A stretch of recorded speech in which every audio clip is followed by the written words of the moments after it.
भाग रे तेरी अच्छी बनेगी, अच्छी बनेगी तेरी बिगड़ी बनेगी, अच्छी बनेगी तेरी बिगड़ी बनेगी, अच्छी बनेगी तेरी बिगड़ी बनेगी, अच्छी बनेगी तेरी बिगड़ी बनेगी।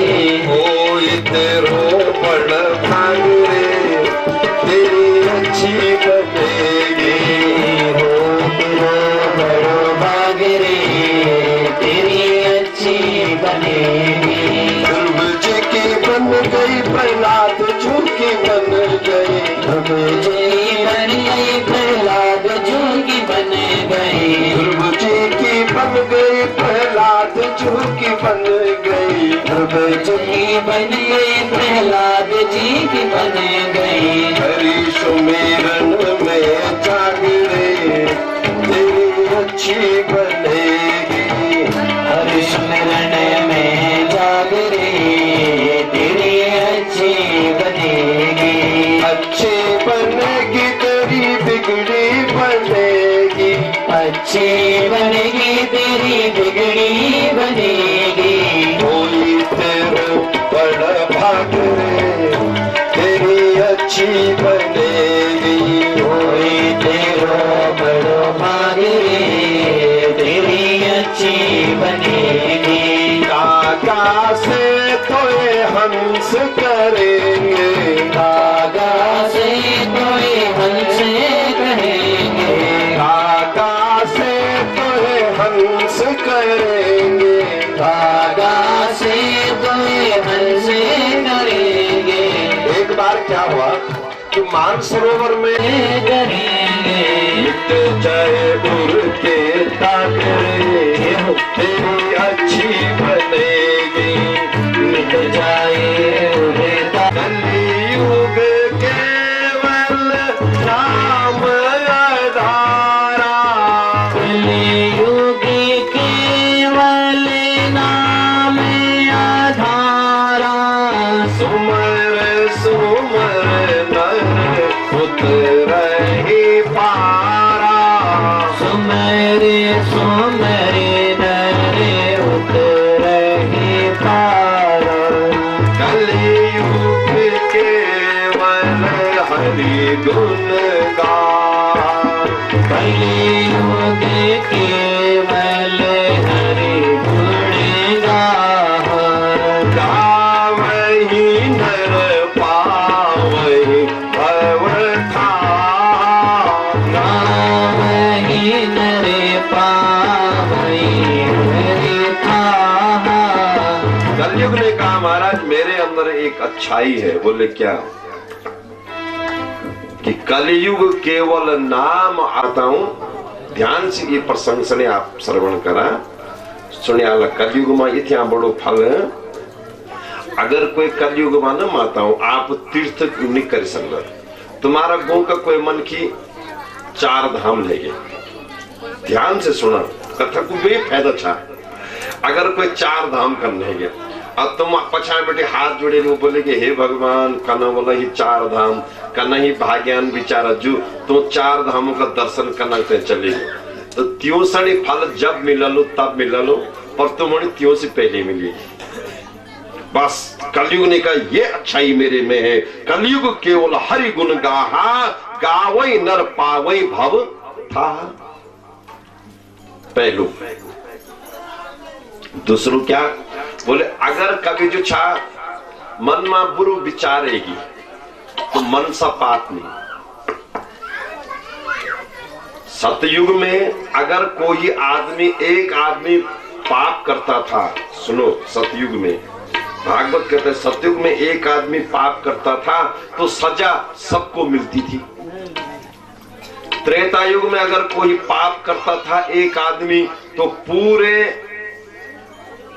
गांव को सजा मिलती थी।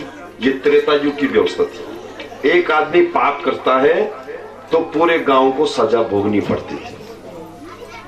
और द्वापर युग में अगर कोई पाप करता था तो पूरे कुटुंब को सजा मिलती थी, उसके परिवार को सजा भोगनी पड़ती।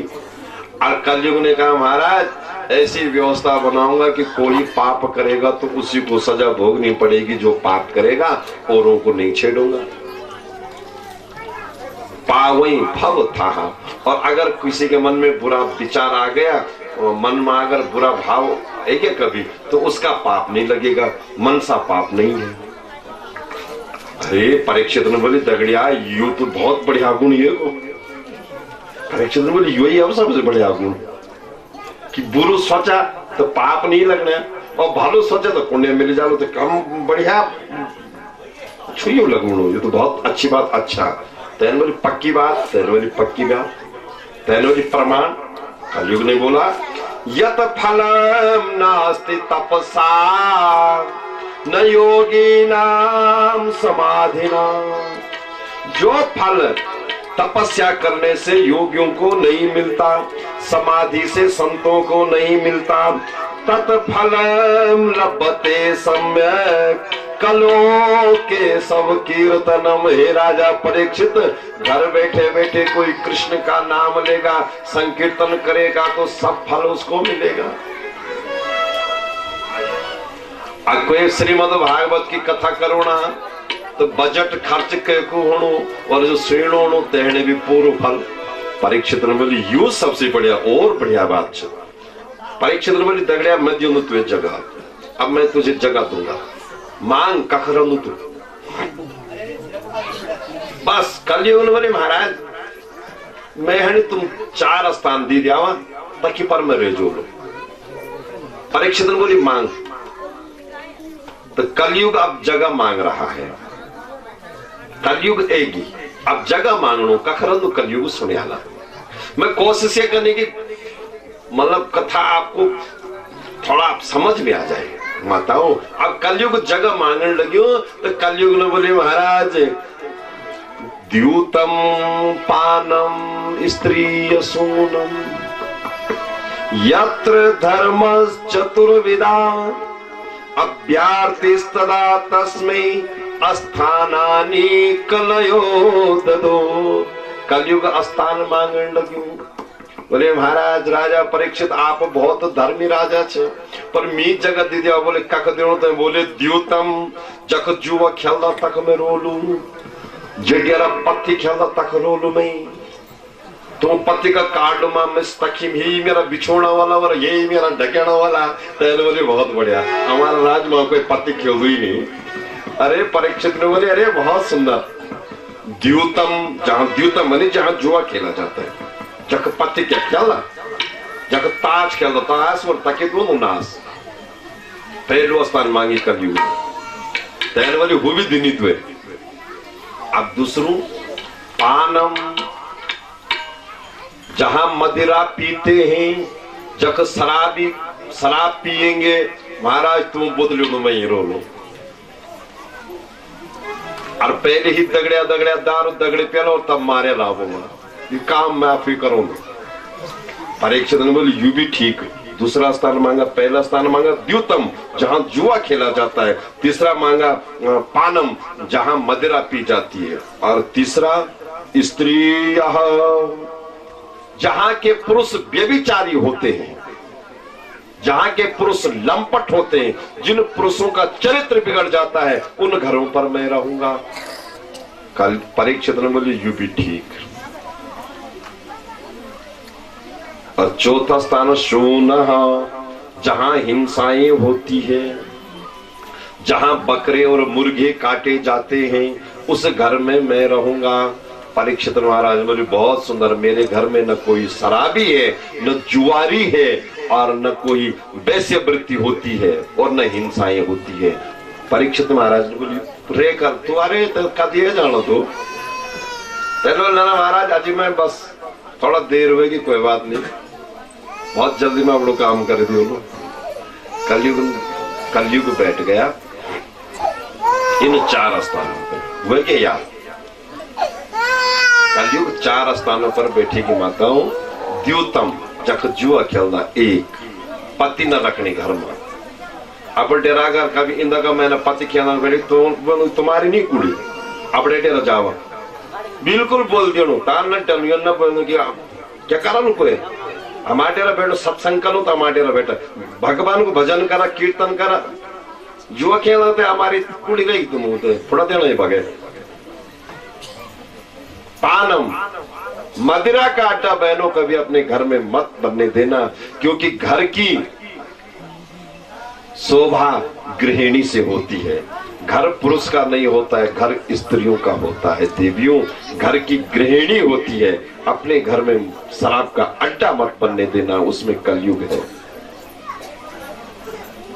अच्छे समय समय पर सत्संग हो और खान पान में पवित्रता हो। इन 4 स्थानों पर कलयुग आया। और कलयुग ने बोले महाराज एक चीज और भी। बोले क्या?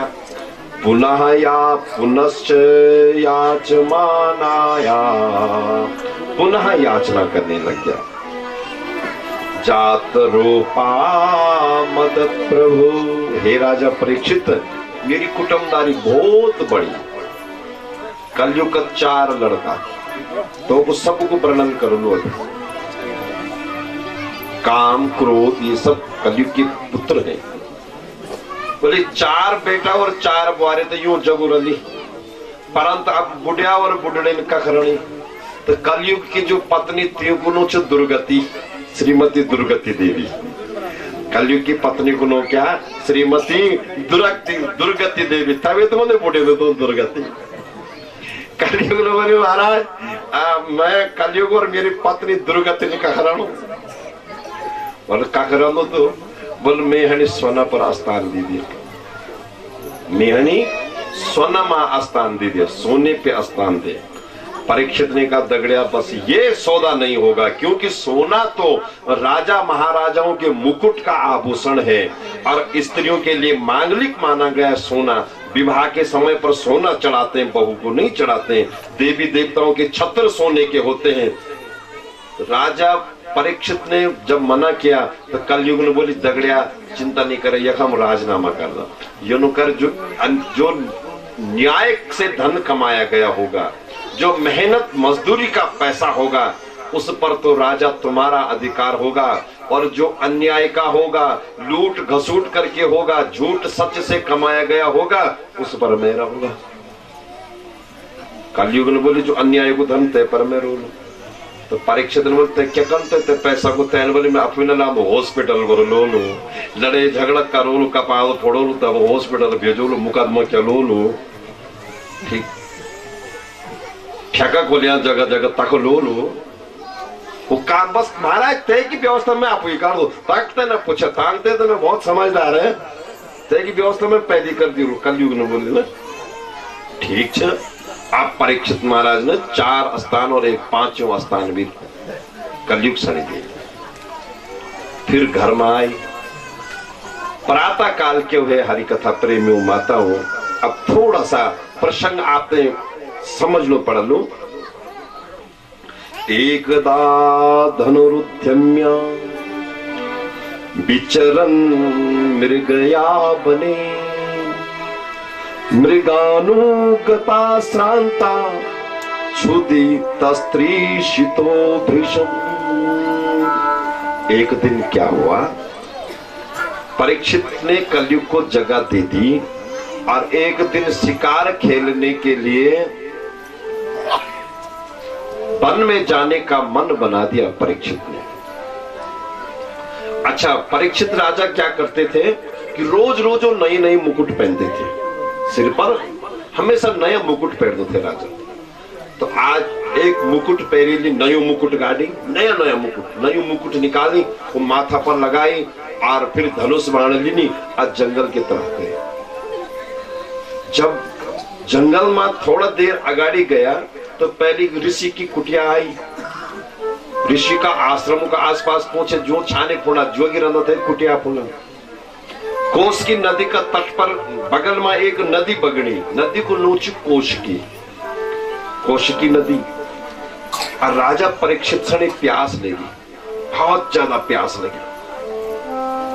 और नदी सामने पर नदी सामने पे, पर पानी पीने का की सूझ नहीं रही है कि पानी पियो, प्यास लग गई तो पानी पीना चाहिए, पर दिमाग में सूझबूझ नहीं आ रही। और क्या सोचा कि वहां ऋषि रहता है, ऋषि के आश्रम में जाऊंगा, वहां बाबा से पानी मांग करके पीऊंगा।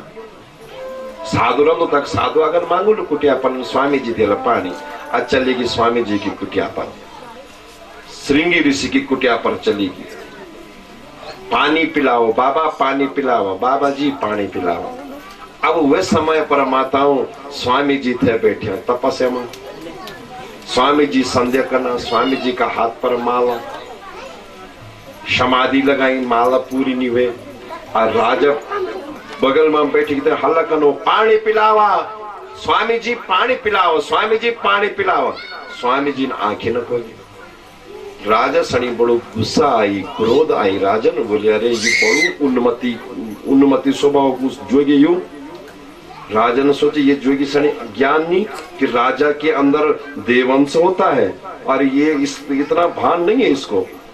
परीक्षित महाराज कुटिया से बहर आई, बगल में जो छा कल एक मरियू कीड़ू, मरियू सांप दृष्टि पड़ी, एक मरा हुआ सांप है, और वो मरियू कीड़ू उठाई तीर से बाण ले और देर इसी का गलम धो। बुद्धि खराब होगी ना।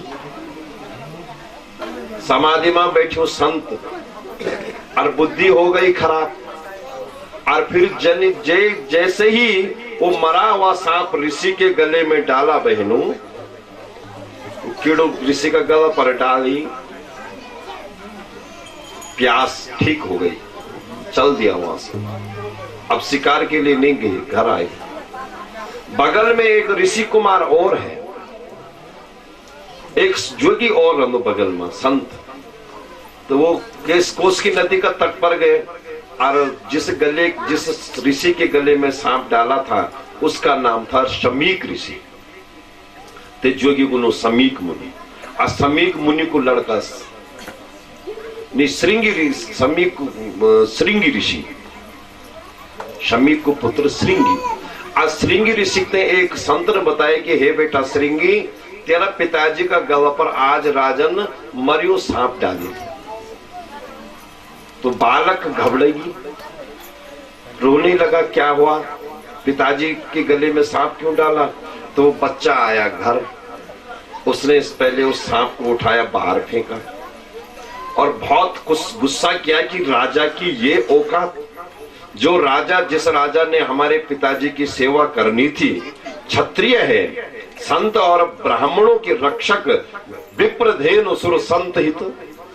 जहां भगवान ने भी क्षत्रिय बनकर के विचार किया कि मैं विप्र ब्राह्मणों की, गौ माता की, देवताओं की और संतों की सेवा करूंगा।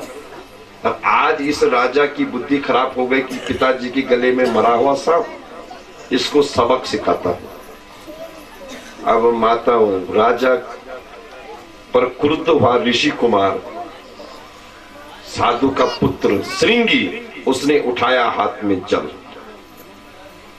और कहने लगा, क्या अहो अधर्मा पालानाम पीवानाम बलि भुजामिवा। ये नरपति कहने वाले लोग उच्छिष्ट भोजी कौओं के समान षंड भुषंड होकर कितना अन्याय कर रहे हैं। जो ब्राह्मणों के दास थे, स्वामिन्यद्यदि दासानाम द्वारपाना सुनामि वहां, जो ब्राह्मणों के दास थे वहां आज पहरा देने वाले कुत्तों के समान अपने स्वामी का तिरस्कार कर रहे हैं। इसलिए आज राजा ने मर्यादा का उल्लंघन किया है, मैं आज राजा को सबक सिखा दूंगा। समीक ऋषि गए कोसगी नदी के तट पर दौड़ करके समीक का पुत्र श्रृंगी हाथ में लिया जल और कहने लगे, इति लंघितम मर्यादा तक्षका सप्तमे हने दक्षन्ति स्म कुलांगारम चोदितो में तदद्रोहम। ए राजा परीक्षित, तूने मर्यादा का उल्लंघन किया है, मैं आज तुझे श्राप देता हूं कि जैसा मरा हुआ सांप तूने मेरे पिता के गले में डाला, वही सांप जिंदा होकर के 7वें दिन तुझे डसेगा और सर्प दंश से तेरी मौत हो जाएगी। बोलो जय श्री कृष्ण।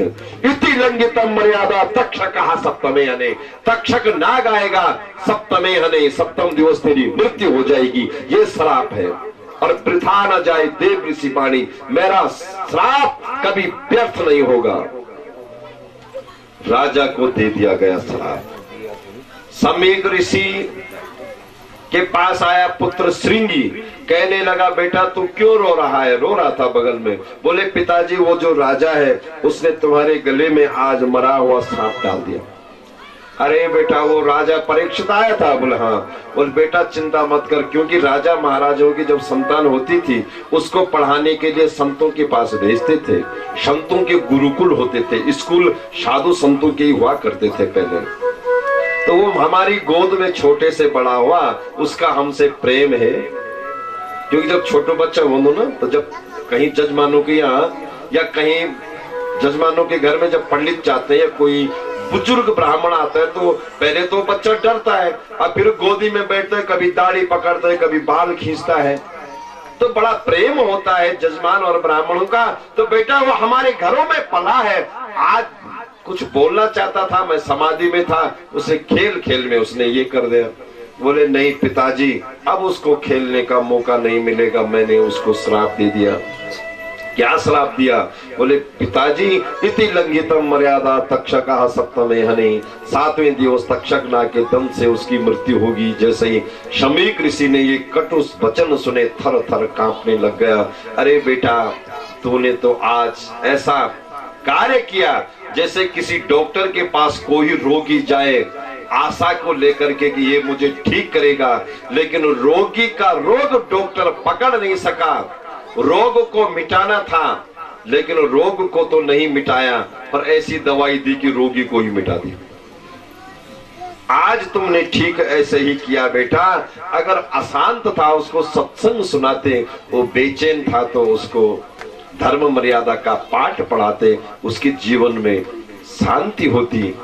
बेटा आप पृथ्वी जो धर्म निष्ठ है, अब पृथ्वी परीक्षित के बाद कोई राजा पैदा नहीं होगा कि पृथ्वी धर्म निष्ठ रहेगी, अब धर्म निरपेक्ष होगी। ये भागवत का तो तब से अभी धर्म निरपेक्ष चलेगा। तो परीक्षित और चल ही रहा है। तो परीक्षित के पास गए समीक ऋषि और परीक्षित बैठे थे महल में, पश्चाताप कर रहे थे कि मेरे से बहुत बड़ा पाप हो गया, मैंने ऋषि के गले में सांप डाल दिया। इतने में ऋषि पहुंच गए। ऋषि को आते देख के परीक्षित ने हाथ जोड़े, गुरुदेव मेरे से बहुत बड़ा पाप हुआ, अज्ञानवश मैंने आपके गले में सांप डाला है। ऋषि रो पड़े, गुरुदेव आप क्यों रोते हो? बोले बेटा राजन मेरे पुत्र श्रृंगी ने तुम्हारे लिए श्राप कर दिया है कि 7वें दिवस तक्षक नाग डसेगा और तुम्हारी मौत हो जाएगी। जैसे ही ये शब्द महल में समीक ऋषि ने सुनाया, हाहाकार मच गया। रानियां धरती पर गिर पड़ी, पुत्र जन्मेजय धरती पर गिर पड़ा, सारे सभासद इकट्ठे हुए, हाय राम अब 7वें दिवस राजा मरेगा। और वो भी नाग के दंश से, सर्प दंश से कोई मरता है तो उसकी अधोगति होती है। उसी समय हरि कथा प्रेमियों, माताओं, सज्जनों, परीक्षित महाराज डरे नहीं। परीक्षित महाराज ने सीधा राज्यपाट अपने पुत्र जन्मेजय को सौंपा, सब लोगों को इकट्ठा किया और बोला भैया अब 7वें दिन तो मुझे नाग डसेगा, सर्पदंश से मेरी मौत होगी, अब तो मुझे कहीं जाने दो। राजपाट त्याग करके परीक्षित महाराज सीधा हस्तिनापुर से और नैमिषारण्य के लिए जब प्रस्थान कर रहे थे, उनके पीछे 33 करोड़ देवी देवता, 88,000 सनकादि ऋषि, सप्त ऋषि, ब्रह्म ऋषि जानते थे कि परीक्षित जरूर कोई अपनी मुक्ति के लिए साधन ढूंढेगा।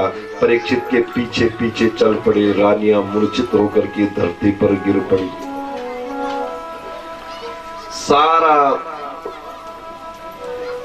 हस्तिनापुर का राज्य संतों से हुआ खाली और पहुंच गए नैमिषारण्य तीर्थ में। जहां पर 33 करोड़ देवता भी पहुंच गए। परीक्षित महाराज के सामने नाना प्रकार के ऋषि, देव ऋषि नारद जैसे महर्षि उपस्थित थे। सब एक स्थान पर बैठ गए। थोड़ी देर तक तो सब मौन रहे, कुछ किसी ने बोला नहीं, बोलते भी कैसे। पर नारद जी ने साहस कर दिया कि ए राजा परीक्षित, तू चिंता मत कर।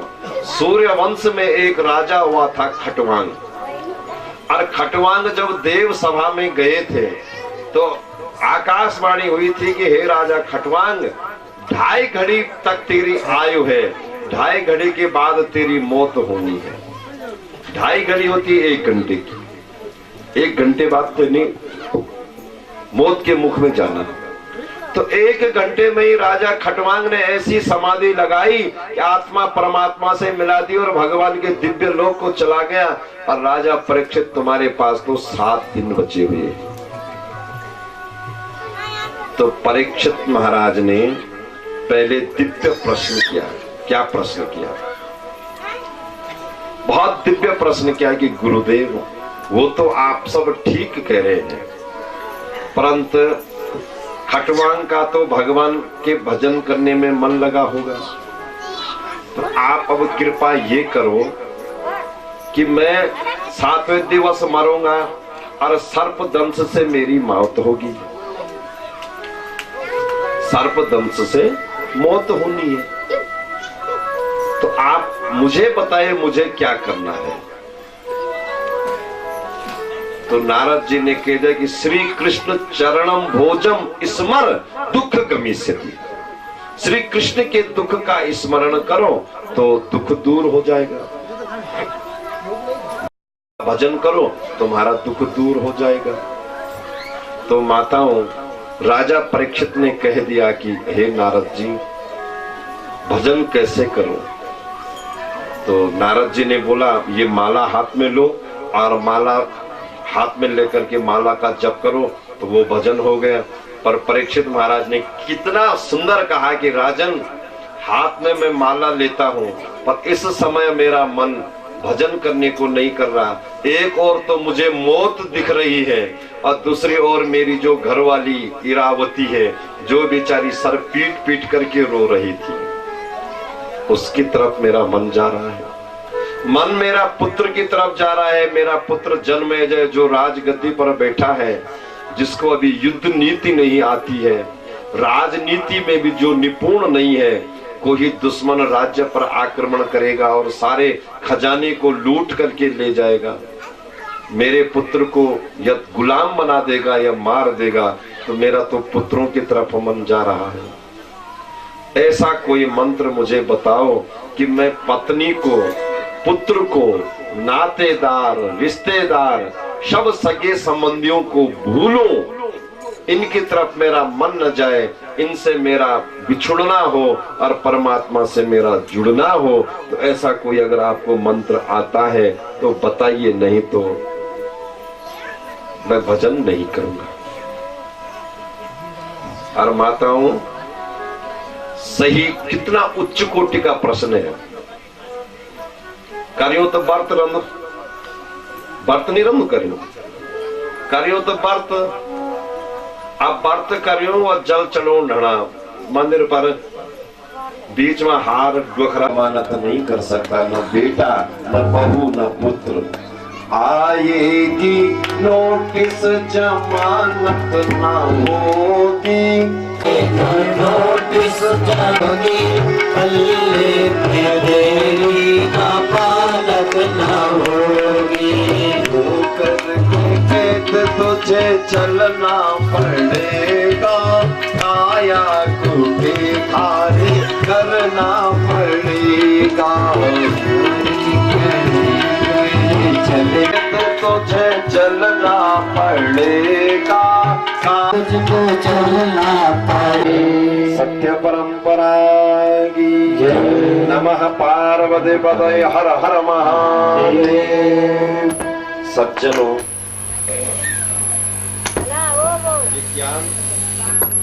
पार्वती पतये हर हर महादेव।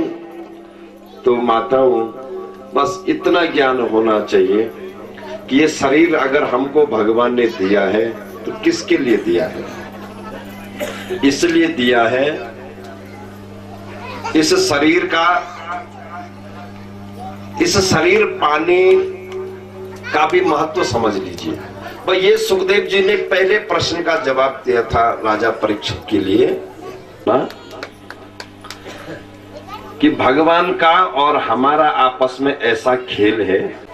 छोटा आपने कभी लुका छिपी को खेल भी खेली कि तुम मेरे पता लगा मैं तेरे पता खेली बोलो ना। जब बच्चा कोई छिप दो और कोई बोलो कि ऊणू का पेट में आम रहे ना, थोड़ा ध्यान से सुनाई प्रसंग, ये सुखदेव जी को ज्ञान से। अब भागवत एकदम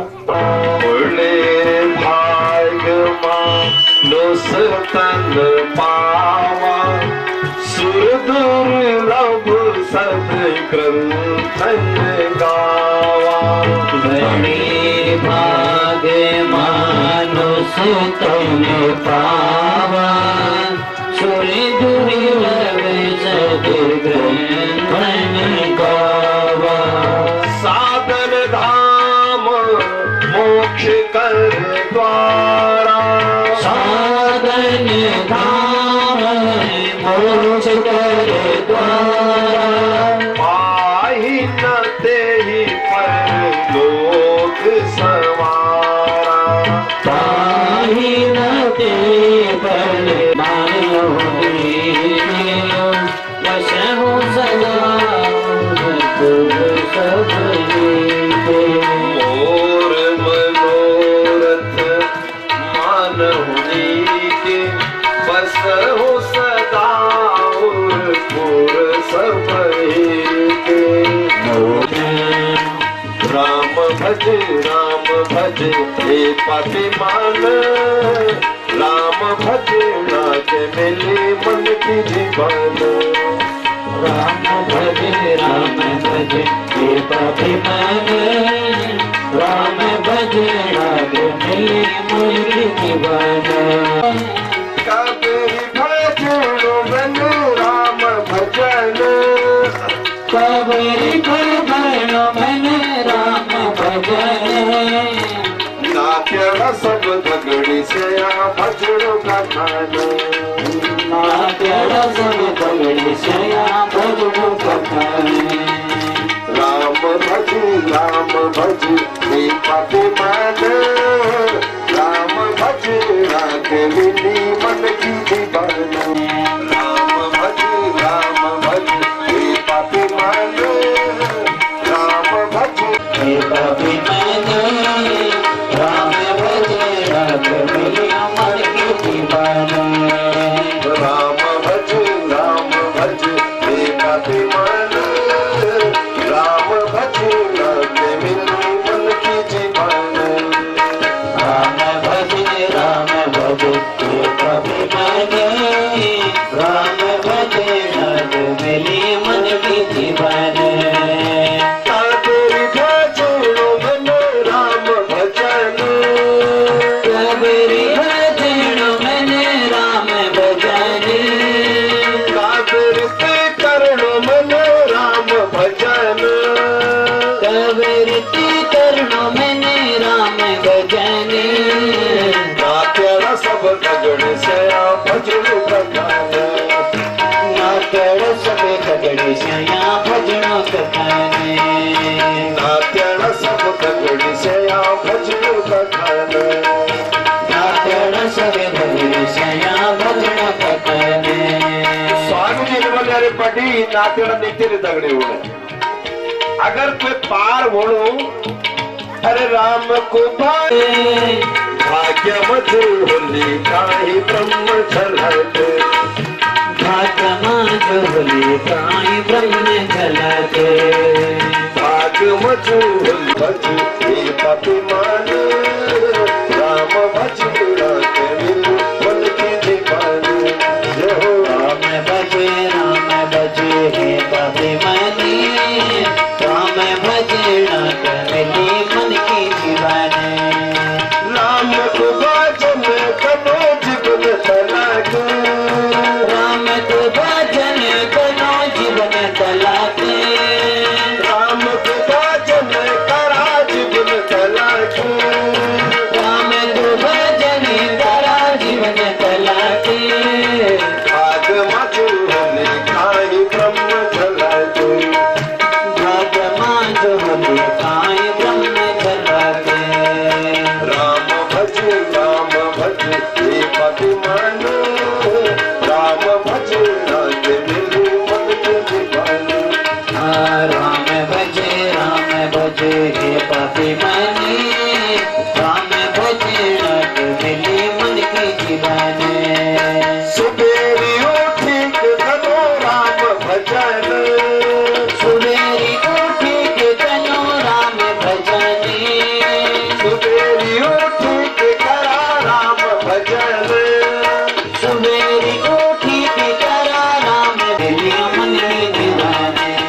पिबतम रसमालयम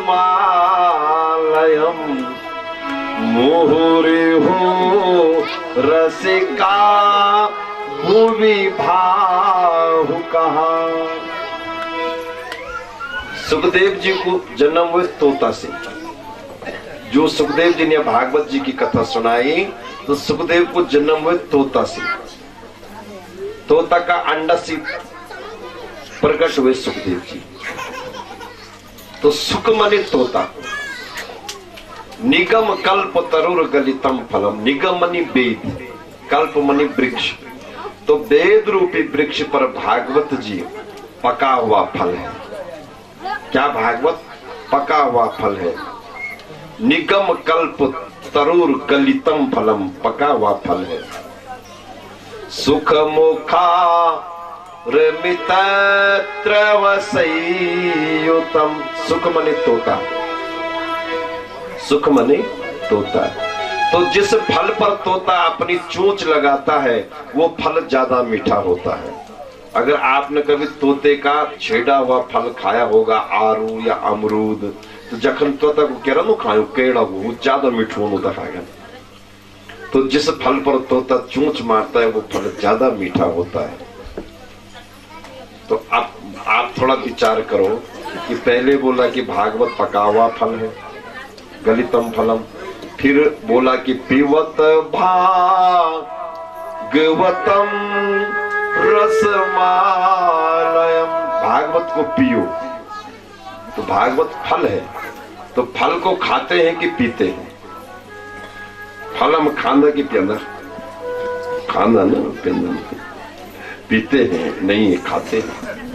तो ऐसा क्यों लिखा कि पिबत भागवतम रसमालयम। न इसमें गुठली है और न इसमें छिलका है, जो भी सुनोगे सब ग्राह्य है, त्याज्य कुछ नहीं है।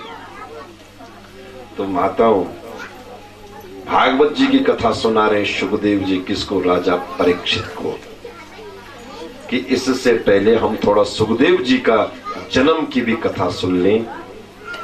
भाई सुखदेव जी का परिचय तो आपको देना। आपने ये पूछना कि जो सुखदेव इतनी बढ़िया बढ़िया कथा जिस सुखदेव ने राजा परीक्षित से सुनाई और परीक्षित मुक्त हुए एकदम बैकुंठ चलिया, तो वो सुखदेव जी को थे। परीक्षित को तो तुम सारो परिचय पूछे ली कि अभिमन्यु को पुत्र अर्जुन, पाण युधिष्ठिर आदि को नातियों शांतनु को वंश में पैदा हुए। चित्र विचित्र, शांतनु, चित्र विचित्र, पांडव, युधिष्ठिर आदि, भीष्मादि, इन वंश में कुरु वंश में परीक्षित का जन्म हुआ। पर सुखदेव जी को जन्म करने हुए वो भी बड़ी विचित्र कथा। तो जो सुखदेव जी अब हमारा बीच में उपस्थित है नेमी सारण्य तीर्थ में, तो थोड़ा वो सुखदेव जी को जन्म की भी आप कथा सुन लिया। बोले सुखदेव जी महाराज की जय। हर हर महादेव। सज्जनों, हम सब लोग भगवान शिव जी के बहुत ऋणी हैं। हम सब लोग किसके ऋणी हैं? शंकर भगवान के। भगवान शंकर ने हमको दो दो कथा दी। कितनी कथा दी? दो कथा दी। एक कथा तो दी शंकर भगवान भोलेनाथ ने हमको दो दो गंगा दी। एक गंगा तो दी जटा को तोड़ करके, वो रसमयी गंगा है जो गौमुख से बहती है और गंगा सागर तक जाती है। और दूसरी गंगा दी भगवान भोलेनाथ ने हमको अपनी जिब्या से, अपनी वाणी से, वो है कथा गंगा। तो हम सब ऋणी हैं शंकर भगवान की। पूछहु रघुपति कथा प्रसंगा, सकल लोक जग पावनी गंगा। ऐसी दिव्य गंगाएं दी भगवान भोलेनाथ ने हमको। तो माताओं, सही में हम शंकर भगवान का बहुत ऋणी छे।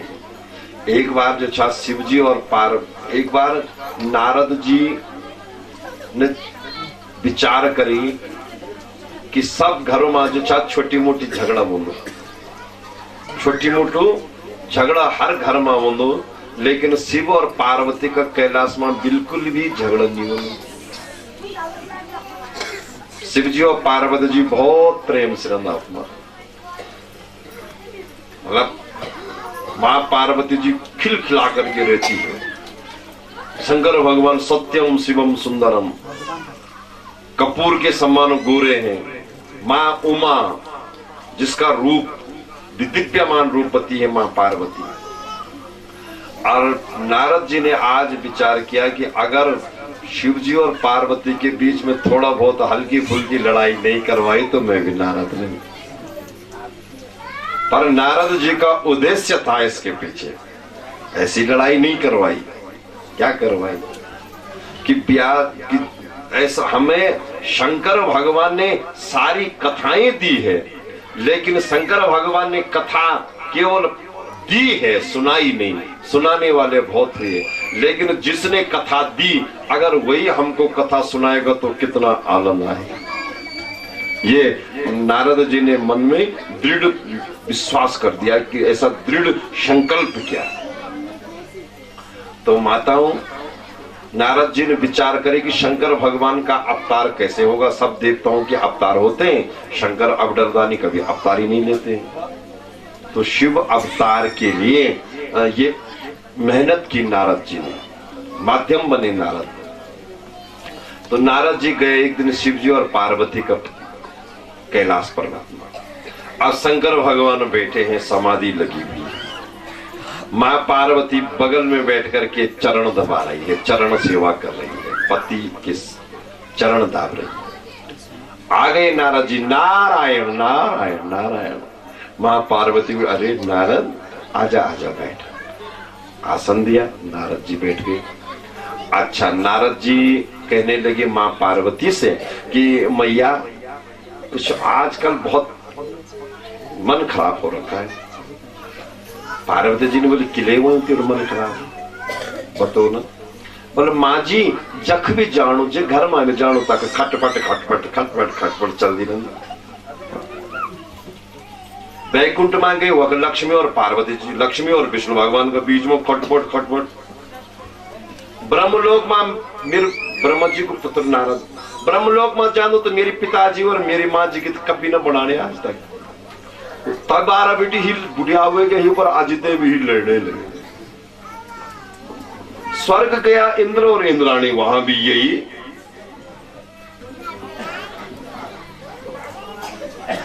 और जवानी मां तो खैर जनी गुस्सा ऊंद बोलो माताओं, पर बुढ़े ने तो बुढ़े ने वक्त तो यानी खींची बिगाड़ दी। क्या कनो का या भाई बुढ़े अंदर 12 बेटी इन्हें नहीं चुवा नहीं देने वाले। अब नारद जी बोलो हे मैया पार्वती जख भी ननु तक यही खटपट खटपट, कहीं बुढ़िया हो बुढ़ी लेना, कहीं जवान लेना, कहीं नया दुल्हा दुल्हन लेने लगे, पर प्रेम कहीं बहुत कम दिख में जग लड़ाई। पार्वती जी ने बोली दादा नारद रण दी। अरे देखते हैं हमारो घर न देखते आज तक ने कभी तुम्हें में नहीं हुए, जन्म में बोली तनिकरी भोली भंडारे। नारद जी ने बोले अच्छा जैसा मैं बोलती हूँ ऐसा ही करते हैं। हाँ जो मैंने जो मांग की हमको ऐसा चाहिए, जन्म में मांगी तन त्यों में फट ले आई, और जन्म ही चांद तन में भी कर दू। नारद जी ने बोले अच्छा अगर ये नो इतना प्रेम तुम्हारो अपमान। पार्वती जी बोले नारद जी ने इतना प्रेम तुम्हारा उपमा। बोले हाँ बहुत प्रेम। बोले अच्छा अगर प्रेम तो यू बता कि शिव जी भगवान शंकर का गला पर जो मुंड की माला, ये मुंड के का बता। अगर इतना प्रेम तुम्हारा अपमान तो शंकर भगवान के गले में जो मुंडों की माला है वो मुंड किसके है? पार्वती जी ने बोले अरे वो ना पूछे में, बोल न तो पूछी वो न तो बताए कि शंकर भगवान ने कि मेरे गले में जो मुंड है ये मुंड किसके है? बोले न बताई। न बताए तो क्या था प्रेम? प्रेम का मात 3 पीढ़ी की पतो मन की जो कखी न बतौनी थी अपने जनाने वादे उन्होंने बताए। पेट में कुछ रख दी नहीं स्त्री पुरुष अगर प्रेम तो क्या क्या बताए थे? अच्छा तो आप पूछो लो ना। बोला अच्छा तो पूछे। इतना मां शंकर भगवान हर हर महादेव भगवान भोले बाबा ने आंखें खोले, बम भोले, शंकर भगवान ने आंखें खोले। नारद जी बोले कि हम भी चले बाबा। अब पगे आए थे मेरी छाली तैयार तो मेरू करूं खेल पर अब यखन नण में पैदा आज शंकर भगवान बोले अरे नारद अरे लठाला बैठ जाने कख भी आए तो अरे बोल भोले बाबा बैकुंठ गया था ब्रह्मलोक गया था और इंद्र आदि स्वर्ग लोक गया था सब लोगों के दर्शन किए सोचा भोले बाबा को प्रणाम कर दो अच्छा हुआ आपने आंखें खोल दी अब चलता हूँ बोले अच्छा ठीक है। अब पार्वती जी ने चेहरा लटका दिया। अच्छा माताओं की एक विशेषता है जब तो का मन की नवंदित ही स्वरूप गेनु देना आपण पड़े जनो हड़ियो पपिता के वोनु ये सड़ियो लोगुड़ वोनु अजीब तो युनचिदनु खेदिनिया नहीं होला और जब खुश है तो सुंदर मतलब ये तो भगवान ने दिया हुआ रूप रंग तो घर की शोभा ही कुछ और होती है। जब माताएं खुश होती है तो पूरा मकान सजता है उस सुंदरता से। तो पार्वती जी को मुख आज ये नु गाटियों को छू शंकर भगवान ने बोली अरे देवी आज तक तेरे मुखमंडल में कभी मायूसी नहीं देखी बताओ क्या बात है कोई बात तो हो गई। तो पार्वती जी ने बोला कि अच्छा ठीक ठीक वो तो बेचारा आज नारद आए नहीं अखर ते नारद ने मैं सुधी में कालू जाऊंगू मेरा बे बाबा भी सीधे और मैं भी सीधू का सीधा चोरा कोई चंड चालाक बोलने थे तो अरे पार शंकर भगवान बोले अरे कल चंड चालाक कहने खाए तो बल क्यों है क्यों घुमा फिरा के बोलते बता तीनों ने अच्छा बता अच्छा यू बतावा कि तुम आज ते मीमा पताई भी शंकर भगवान बोले मैं क्या छुपाए क्या अच्छा तुम्हारा जो गला ये मुंडू की माला ना ये मुंडू की माला के किचे या बताए तुम मीसनी कह की मुंडू की माला। अरे शंकर भगवान बोले अच्छा ये वजह से तुम नाराज हुए बोले हाँ कि ये मुंडू की माला पार्वती और कह की नहीं ये मुंडू की माला तेरी बोले मेरी। तब पार्वती जी ने बोले तब तो आप कपटी नहीं महा कपटी तब तो छोटा मोटा कपटी नहीं तुम बहुत बड़ा कपटी मुंडू के माला का नहीं मेरी। हाँ पार्वती तू 108 बार मरी और जब जब तू मरी तब तब मैं तेरा वियोग मान नहीं रह सकी मैं तेरा मुंड गलू काटते और माला बनाते छाती पर लगी। पार्वती जी ने बोली मैं 108 बार मरी और तुम ये की बात बिना मारी ये लो अच्छी बंदो कि मैं 2-4-5 साल में तो सब मरदा तो मैं 108 बार मरी और आप एक बार भी नहीं मरे बोले ना मैं अमर कथा जानता हूं मैं ये वो जैसी न मरी। पार्वती जी ने बोली अब तुम महा धोखाबाज ठीक बोलते नारद ये क्या बड़ी बड़ी मैं मार दी रही तुम मेरी गाली काट दी रही और तब भी तो मैं न बचाए तो तुम्हें बराबर धोखाबाज पे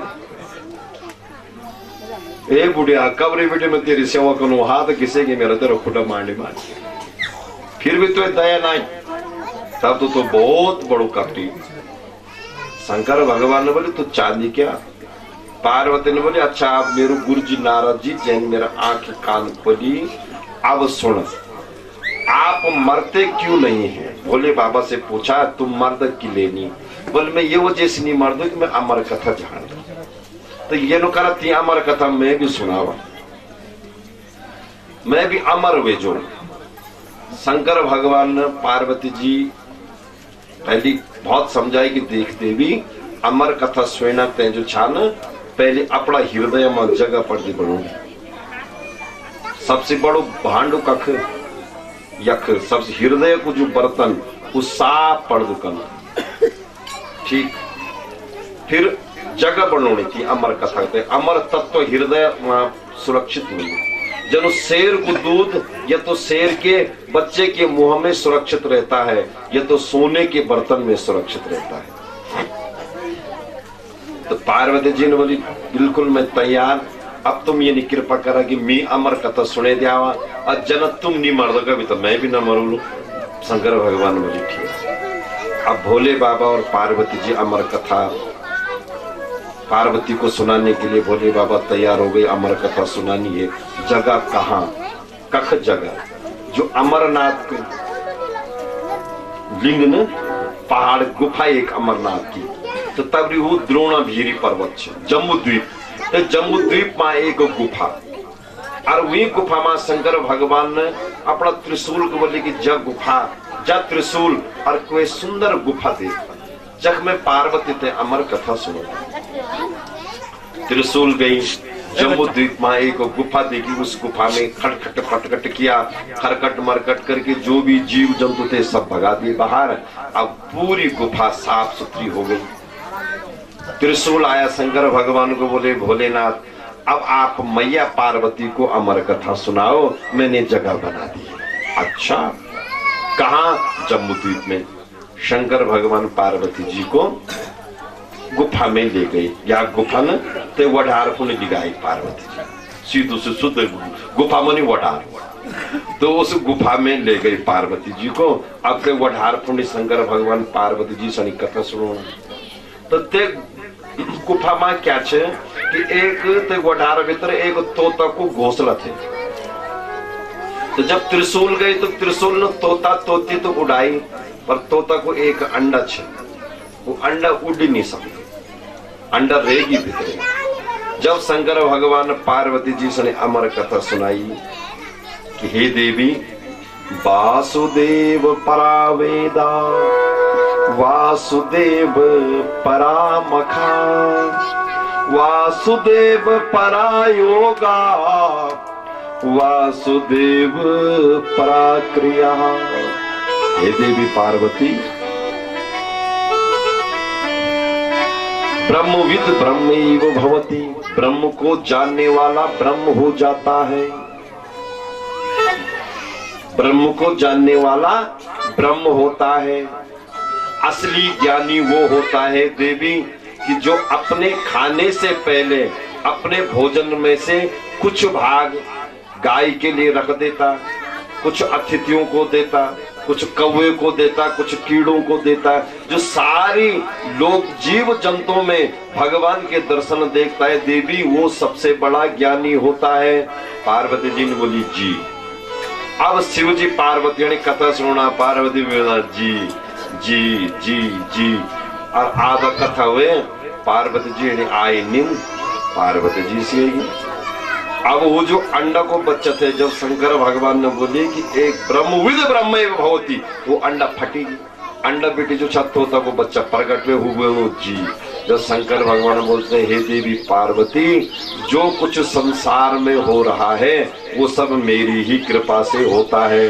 तो कहने लगा जी अब शंकर भगवान इस अमर कथा में सारा सृष्टि का वर्णन है तो सुन लिया और सृष्टि में क्या हुआ शंकर भगवान ने बोला देवी पार्वती पार्वती जी को तो नींद आ रखी है पार्वती जी से बोले कि जब पार ब्रह्म परमेश्वर की इच्छा हुई भगवान शंकर की फोटो आपने देखी शंकर भगवान की फोटो आपने जब देखी बोली तो शंकर भगवान की फोटो पर पूजा करना ध्यान करना किसका ध्यान कर रहे हैं इसका मतलब उनसे भी कोई बड़ा है भगवान विष्णु शेष सैया पर बैठे हैं और ध्यान कर रहे हैं किसका उनसे भी कोई बड़ा है ब्रह्मा भगवान बम बोले अब धीरे धीरे अपनी आंखें खोली और जब आंखें खोले बोले ने जब आंखें खोले तब पार्वती जी बीच में बोले महाराज पार्वती जी ने बोली अच्छा स्वामी जी कलो स्वामी जी पार्वती सुनिए जी कथा बोले ना आधा सुनी में वो तब में उस वोटो आई अरे शंकर भगवान सीधे साधे क्षणे रुष्टा क्षणे तुष्टा रुष्टा तुष्टा क्षणे क्षणे क्षण भर में खुश भी होता तो क्षण भर में रुष्ट होता कनी नींद कनी खाई तेरी आंखी के अब शंकर भगवान को बहुत चिंता सताने लगी कि वो चोर कौन था जिसने मेरी अमर कथा सुनाई जिसने बीच में हुंकारा दिया जैन हुंगारा दिनी हुकुजे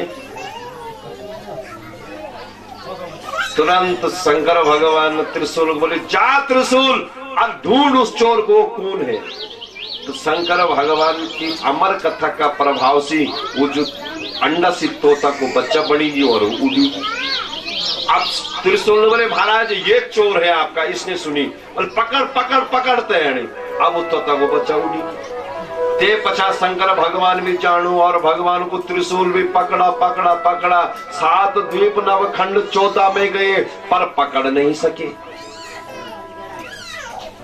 अब वो तोते का बच्चा भी परेशान हो गया, थक गया, शंकर भगवान ही थक गए। अब वो बच्चा उड़ता उड़ता कहाँ गया? बद्रीनाथ जी में, बद्री का आश्रम में, जहां व्यास जी रहते हैं, वेद व्यास जी। और व्यास जी की पत्नी का नाम है श्रीमती पिंगला देवी। उस आश्रम में गया वो तोते का बच्चा। सुबह का समय था, प्रातः काल। 1 साल हो गया घूमते घूमते, शंकर भगवान आराम नहीं कर रहे, उस तोते को पकड़ने के लिए 1 साल से मेहनत कर रहे हैं। तोते का बच्चा उड़ गया और उड़ते उड़ते सीधे गया व्यास जी के आश्रम में। सुबह को समय थे। अब सबसे पहले प्रातः काल में आप लोग उठता ना, माताएं प्रातः काल उठती हैं। जनानियों को धर्म की सबसे पहले उठनी, फिर झाड़ू पोछा करनो, तब अपना दिन याद होते कुटुंब नारी थे चाहे उन्होंने। तो व्यास पत्नी सबसे पहले जब सुबह जगी, तो जब सुबह उठनी तो आला से रहो तो 1-2 अंगड़ाई और जमाई होंगी नो, या जमाई होंगी या अंगड़ाई होंगी। उत्तर को बच्चा परेशान हो, मैं काल लुकड़ो। इतना में व्यास जी की पत्नी सवेरी उठी थे, आई भेर जनी छाजा मथे बैठी और जने 3 जमाए करी। हाँ राम जी, वो तथा वचन की युवा मिली या पढ़िया तू में, और सीधो आई उड़ी तो का गिचा बनो राधे राधे। तेरे वो युवा पढ़िया डुडार जनता लोग को छिरू। आज तोता को बच्चा सीधे व्यास पत्नी का मुख में कीचड़ पुणु पथलू नेगी। हलचल तो मचेगी, थोड़ा बहुत सी नेक सी हलचल तो होगी। दौड़ दौड़ी भीतर गए। 3 बार व्यास सीखते बोली, महाराज महाराज पतिदेव उठा तो कड़ा मेघते क्यों हुए? बोल कर क्यों हुए? किसे हुए तो अरे बोल मेरा कीचड़ पुणु पोतलू लेगी। व्यास इन बोले अरे पोतलू ना थे तो मारे जाना थे हमारे। अरे क्या थोड़ा की काई लग तो गलत, तो कितना हलचल होती। अरे बोले नहीं मैं सच्ची लगोड़ो अच्छे गए। अब व्यास इन गला पर हाथ लगाई, मत कुछ नहीं देखो ना, वो तो सीधे पेट मछली को छुपेगी। अब व्यास जी जब खड़ा उठा तो व्यास जी का आश्रम पर जो चिड़िया, जो पक्षियां थी, कोलाहल कर रही है, चेक रही है, करुणानंदन कर रही है कि आज यहाँ काल आ गया है, आज काल आ गया है। ची ची ची ची ची ची सारी चिड़िया कर रही है, यहाँ निश्चित सुनिश्चित आज लगता है कि काल आ गया है। व्यास जी ने देखा कि ये चिड़िया ऐसे क्यों रो रही है। व्यास जी ने बाहर देखा तो सामने से शंकर भगवान, क्रोध में भगवान भोलेनाथ के आंखें लाल, और जब किसी समय कुछ ज्यादा क्रोध हो रहा और तीसरे नेत्र से झपकी ले रहे तो आग के गोले बरस रहे हैं। तुरंत वेद व्यासी समझ गए कि शंकर भोलेनाथ हम पर दया करो, हर हर महादेव हम पर दया करो। बाबा भोलेनाथ हम पर दया करो, बाबा भोलेनाथ हम पर दया करो। जब भोलेनाथ बद्रीनाथ आश्रम में व्यास जी के आश्रम पे थे तो वहां की पत्तियां भी बोलती थी, पेड़ भी बोलते थे, सब पत्थर बोलते थे। क्या बोलते थे? अर्ध चंद्र का मुकुट बनाया, अर्ध चंद्र का मुकुट बनाया, अर्ध चंद्र का मुकुट बनायो, अर्ध चंद्र का मुकुट बनायो। जटा बीच शुभ गंगा धायो, जटा बीच शुभ गंगा जब हम पर दया करो। बाबा विश्वनाथ हम पर दया करो, बाबा विश्वनाथ हम पर दया करो।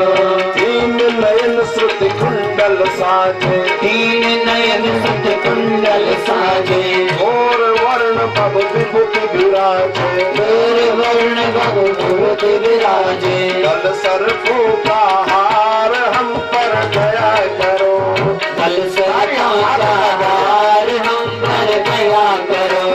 शंकर भोलेनाथ हम पर दया करो, शंकर भोलेनाथ हम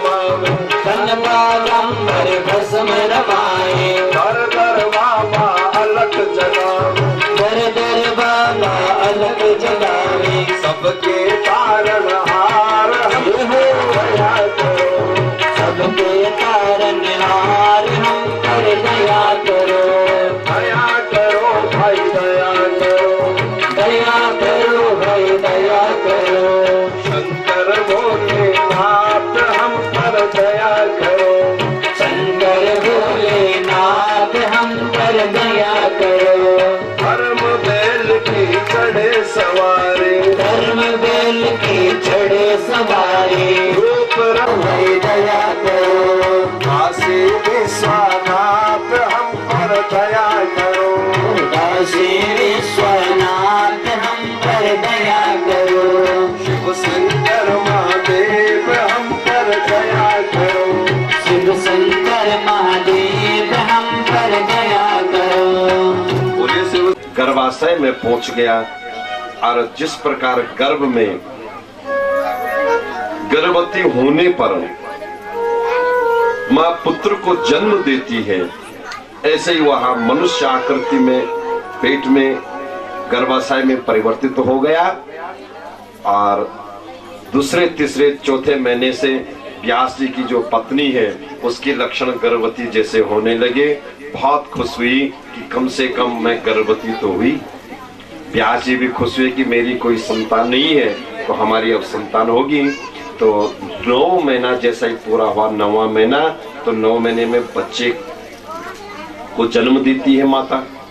लेकिन 9 महीना पूरा हुआ, 10 महीना बीत गया, 1 साल हुआ, लेकिन पेट बहुत ज्यादा बड़ा हुआ है पर उस बच्चे का जन्म नहीं हुआ। 1 साल हो गया, 2 साल, 3 साल, 4 साल, 5 साल, 6 साल, 7 साल हो गए। व्यास जी ने अपनी पत्नी को कहा, देवी तेरे इस प्रसव के चक्कर में भूखे मरते हैं। मैं कब से घर बैठा हुआ हूँ कि भैया बच्चा हो जाएगा तभी कुछ काम धंधा करूंगा, पर 7 साल हो गए और बच्चा नहीं हुआ। तो अब 7 वर्ष बेटे अब जगेंगे, क्योंकि आज वे प्रसव बहु वे प्रसव 8 साल हुएगी, 9 साल हुएगी, 10 वर्ष हुएगी, 11 बड़ी का बड़ी पर निन्याव नहीं होणु। व्यास पत्नी ने बड़ो पीड़ा होनी, कष्ट कितना होणु जी। 10 वर्ष हो गया, 11 वर्ष हो गया।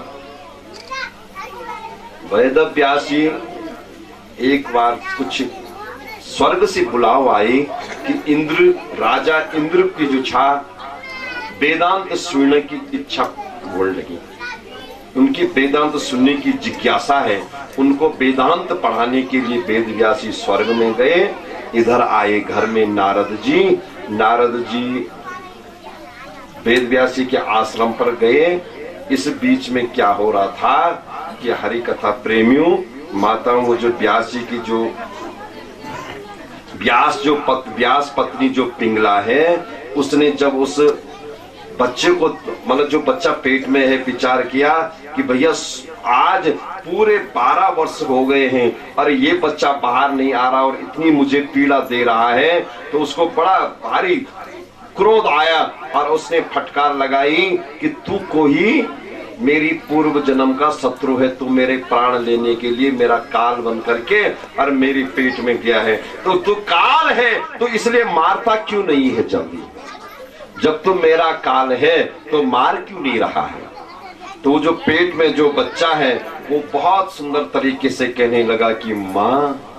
जैसे ही माँ कहा तो कानों में रसगुल्ला घुल गया वेद व्यासी की पत्नी का कि अरे बेटा तू कहाँ है? बोले माँ मैं भी इस पेट में बहुत पीड़ा झेल रहा हूँ, बहुत कष्ट हो रहा है मुझे। तो बेटा आता क्यों नहीं है बाहर? बोले माँ बाहर भगवान विष्णु की माया है और वो माया मुझे पकड़ लेगी और जब मैं छोटा, जब मैं तेरी गोद में रहूंगा उस समय मुझे केवल माँ तेरा अवलंब होगा कि मेरी माँ के सिवा और कोई नहीं। और जब मैं बड़ा हो जाऊंगा माँ, मेरी शादी होगी तो फिर मैं पत्नी का हो जाऊंगा और तुझे माँ और पिता को भूल दूंगा। इसलिए यहाँ जो भगवान की जो माया है, इस माया से बचने के लिए मैं यहाँ आया हूँ। माँ की आंखों में आनंद के अश्रु गिर पड़े, भूल गई पीड़ा। कैसा जब इतनी प्यारी बात तू पेट से कर रहा तो बाहर आ बेटा। बात कर रहे थे दोनों आपस में कि नारद जी बाहर चुपचाप से सुन रहे थे। नारद जी ने दरवाजा खटखटाया, भाभी पिंगला दरवाजा खोलो। दरवाजा खोला, किससे बात कर रही थी? तो बोले मैं किससे बात कर रही थी? किसी से नहीं, सच बता, नहीं तो शराब पी तू। तो वो जो बच्चा पेट में था उसने नारद जी को प्रणाम किया पेट से। प्रणाम किस भाव से किया कि हे देव ऋषि नारद, आपकी ख्याति तीनों लोकों में है। क्या आपकी ख्याति तीनों लोकों में है? और हे नारद जी, वो पेट को बच्चा बोलने लगे हो, मैं त्वयाग एक सवाल दूंगा, मैं तुम्हें एक सवाल दूंगा। क्या सवाल? बोल तो देखते भगवान विष्णु ते बोल दी कि तेरी जो माया ना, मैं ती माया से डर लगे हूं। अगर तू अपनी माया मी से दूर रख लो तो मैं अपनी माँ जननी का पेट से बहरे जो। हे नारद, तो सबों को भालू करी, थोड़ा मेरी माँ को मेरू भी भालू कर। पेट को बच्चा, पेट में जो बच्चा। क्या सवाल देनो? सवाल भी बहुत भागवत में सवाल भी लिखूं, बहुत बढ़िया सवाल। क्या बोले? जगदीश सुधीश भवेश विभो। पेट से बोली थी, भगवान के लिए ये स्तुति भेजी थी। जगदीश सुधीश भवेश विभो, परमेश परात्पर पूत पिता, प्रणतम पतितम हत बुद्धि बलम, जनता रणतारय पाता पितकम। हे प्रभु, मैं तुच्छ जीव हूं, गुणहीन सुदीन मलिन मतिम, त्वयिता परितातरिचा परितम, तमसा रजसा वृत वृत्तिमिमं, जनता रणतारयता पतिकम। हे जगत के तारणहार, मैं तुच्छ जीव हूं पर तुम्हारी माया से बहुत डरता हूं, और आपकी माया प्रभु आपसे ही दूर करती है। इसलिए हे करुणा निधि, करुणाब्धि चलोर मिज जालयनम, भववा रण कारण कर्म ततो, भव सिंधु जले शिव मग्न मता, करुणांच समर्प्य तरी त्वरितम। तू जल्दी, त्वरित माने जल्दी जाओ नारद जी, और मेरी माँ को मैं जानता हूँ बहुत पीड़ा हो रही है। भगवान के पास ऐसा कह देना कि मैं तुच्छ जीव हूं पर माया से डरता हूं। तुरंत नारद जी उस पेट में जो बच्चा है उस बच्चे का ये संदेश लेकर के गए भगवान विष्णु के पास। हे द्वारिकाधीश, हे बैकुंठपति, त्रिलोकीनाथ, आपका एक भक्त है जो बहुत भयभीत है आपकी माया से। आप कृपा करके माया से उसे मुक्त करो। बस जैसे ही भगवान विष्णु के पास ये संदेश गया, भगवान विष्णु ने अपनी माया को सुदर्शन चक्र पर लपेट दिया, कह दिया कि माया जहां ये बच्चा जाएगा, व्यास जी का पुत्र जहां जाएगा तो वहां नहीं जाएगी। तो भगवान विष्णु का माया को आदेश करना ही कि तुरंत वेद व्यासी की पत्नी को प्रसव की पीड़ा शुरू हुई, और बहुत जल्दी ही उस बालक ने 12 वर्ष के बाद अपनी मां के उदर से जन्म लिया, उदर से प्रकट हुआ। जैसे ही पेट से बाहर निकला, 12 वर्ष तक पेट में था, हवा लगते ही 12 वर्ष के बराबर शरीर हो गया, और 12 वर्ष के बराबर शरीर होते ही पीछे नहीं देखा और सूती का गृह से वो बच्चा भाग गया। अब बालक भाग गया, घर में नहीं रहा। क्यों? कि जिसके पास, जिससे अब जो माया से परे हो गया है, तो वो किसी के ममत्व में क्यों बंधेगा। ब्यासी पीछे पीछे दौड़े, पुत्र ठहर, पुत्र ठहर, पुत्र ठहर। अब माता बेचारी अपने बच्चे का दर्शन भी नहीं कर सकी, वो तो जन्म लेते ही भाग गया। जैसे ही बच्चा भागा, इतने में आकाश से पुष्प वृष्टि होने लगी, और जयकारा कर रहे हैं आकाश में देवता लोग। बच्चे ब्यासी के पुत्र का जन्म हुआ तो आकाश से पुष्प वृष्टि हुई और जयकारा लगा। बोले वेद व्यास नंदन सुखदेव जी महाराज की, सुखदेव जी महाराज की, सुखदेव जी महाराज की। नमः पार्वती पतये हर हर महादेव। जयकारा लगा, सुखदेव जी की जय, सुखदेव जी की जय। अब व्यासी का जो पुत्र हुआ उसका नाम आकाशवाणी ने रखा सुखदेव। क्या रखा? सुखदेव जी। बोले सुखदेव जी महाराज जी की जय। वो बालक 12 वर्ष के बाद जन्मा और घर से भाग गया। पीछे पीछे पकड़ने के लिए सुखदेव जी को व्यास जी गए। पिताजी कह रहे पुत्र ठहर ठहर ठहर, लेकिन पुत्र नहीं रुका। नंगा उगाड़ा, पेट से जन्मा है तो निर्वस्त्र तो था ही। तो सरोवर से जब एक सरोवर बीच में आ गया, एक तालाब था पानी का, जिसमें अप्सराएं नंगना स्नान कर रही थी। उन्होंने उस बालक सुखदेव मुनि को देखा, उसकी तरफ अंजुलि लेकर के जल चढ़ाया, और जब व्यास जी आए तो वस्त्र धारण कर दिए, जो निर्वस्त्र स्नान कर रही थी। तो व्यास जी ने पूछा कि देखो अप्सराओं, ये मेरा पुत्र जवान है, और जवान पुत्र को देख करके तुमने वस्त्र नहीं पहने, और मुझे देख करके वस्त्र क्यों पहने? मैं तो तुम्हारे पिता की उम्र का हूं। तो अप्सराओं ने व्यास जी को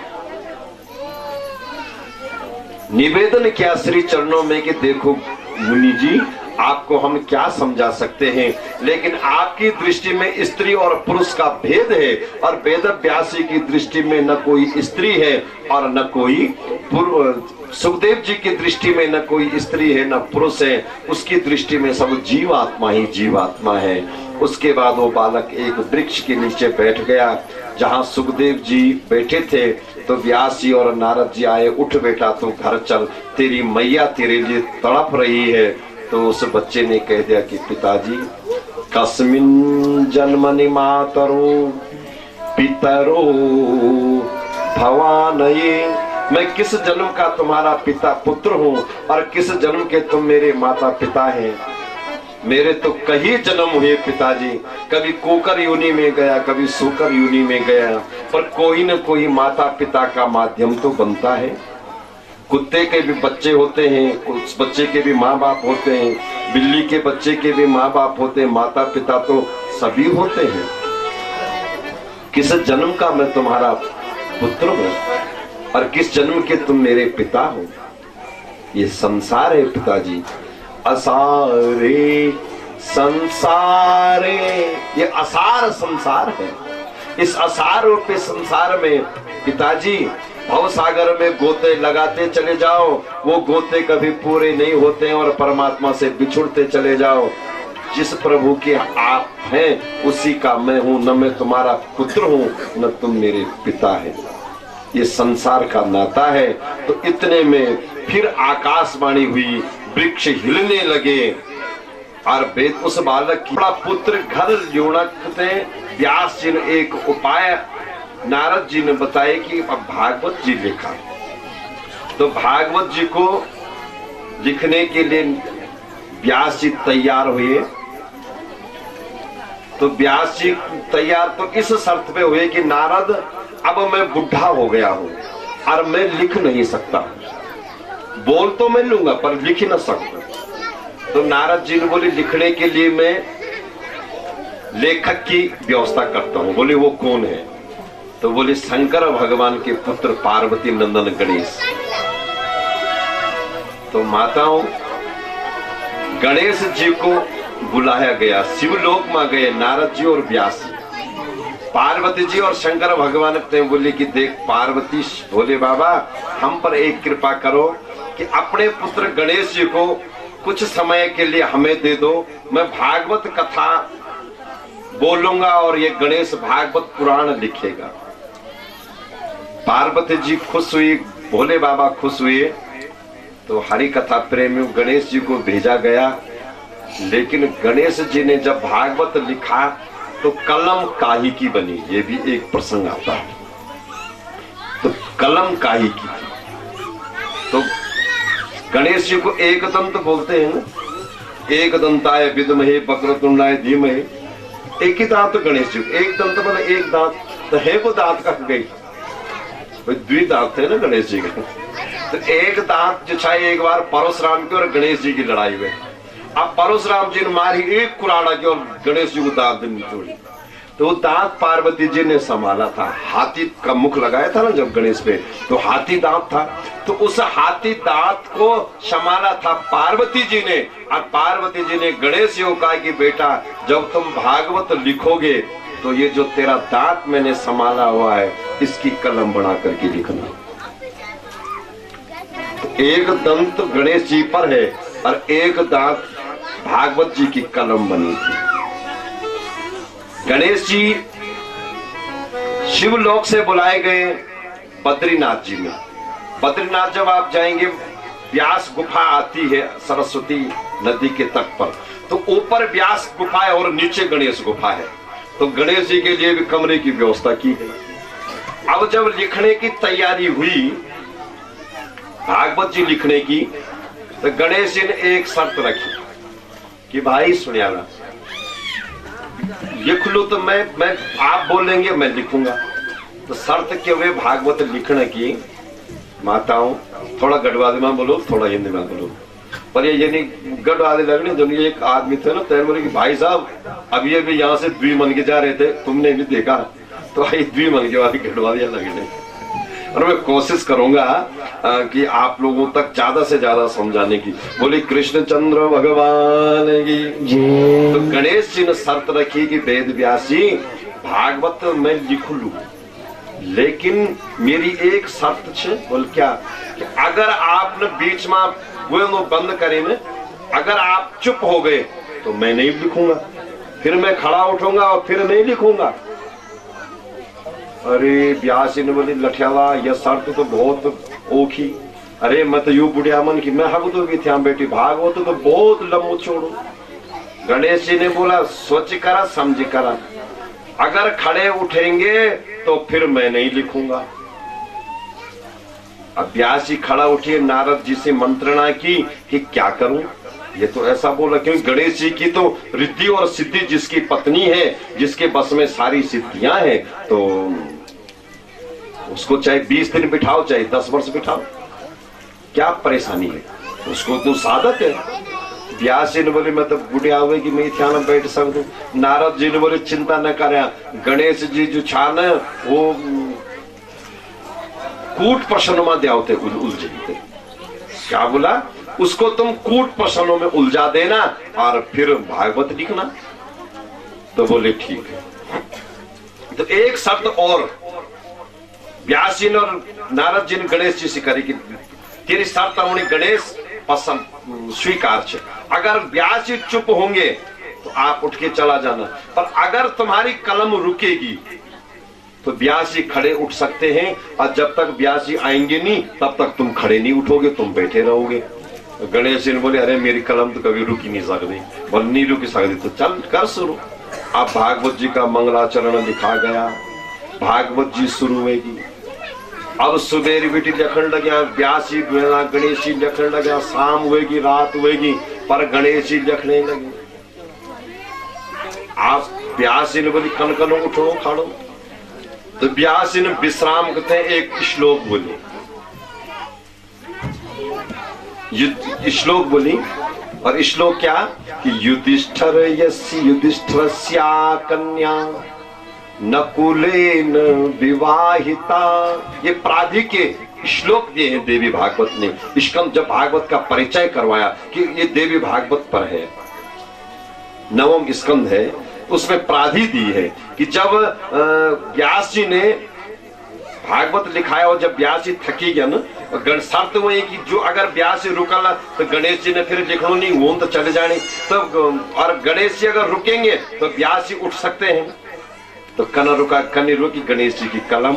व्यास जी ने अपनी बुद्धि सी कि युधिष्ठिर यस्य कन्या नकुलेन विवाहिता पूजयेत सहदेवेन सकन्या वरदायिनी। जैसे ही सुना गणेश जी ने कलम नीचे रख दी, बोला लगता है कि बुढ़ा पागल हो गया है, लगा तो बुढ़िया सटेगी। यू बुढ़िया लिखूं कि युधिष्ठिर यस्य कन्या नकुलेन विवाहिता, युधिष्ठिर की बेटी हुई और नकुल के साथ उसका विवाह किया। तो युधिष्ठिर से कन्या, युधिष्ठिर की कन्या और नकुल के साथ विवाह दो, तो नकुल उसका क्या है, चाचा है, तो भतीजी चाचा को तो नहीं ब्याएगी। और फिर बहनों की पूजिए तो सहदेव न, और पूजा सहदेव करो। गणेश जी ने बोले अरे गुरु जी क्या बोल रहे हैं आप। जनी गणेश जी कलम उठाई, गणेश जी रुके, व्यास जी दम उठा खड़ा, बोली कुछ नहीं और चली गया और अपना घर में गया और आराम से 2-4 रोटी खाए। अब रात भर सेरे, सुबह उठी नहाए धोए, एक दिन ठाकुर जी की पूजा करे, चरना मृत लीनी और 5-7 मोटी मोटी रोटी पिटा लेना खूब कहली, बोला वो तो तत्रु बड़ू लिखना तो ऊंची हो। और जब बैठी तो व्यास ने बोली, गणेश जी ने बोली बस एक आप व्यास जी अब मैं न लिख दो, मैं उठी के खड़ो, क्या कि तुम रुक गया। व्यास जी ने बोली खबरदार, मैं न रुकी, तेरी कलम रुकी, शर्त त्योहारी मैं न हारी, त्योहारी तू हारी नहीं शर्त। गणेश ने बोले अच्छा मैं हारे नहीं शर्त, मैं तू गाल दियो लो, मैं गाल लिखनी यहाँ पर तो महाकाल दियों की युधिष्ठिर यस्य कन्या नकुलेन विवाहित, युधिष्ठिर की बेटी हुई, नकुल के साथ विवाह हुआ। पूजा सहदेव ने की, वाह तो ते बड़ी बड़ी गाल लिखूं मैं न लिखो तो मैं धर्म को आखर लिखूं। व्यास जी ने बोली बेटा गणेश जी यू धर्म को आखर, अधर्म को नहीं। बोल कनो अरे बोले सुन तो पता मैं कई को वर्णन करूं, बोल कई को वर्णन आप करना।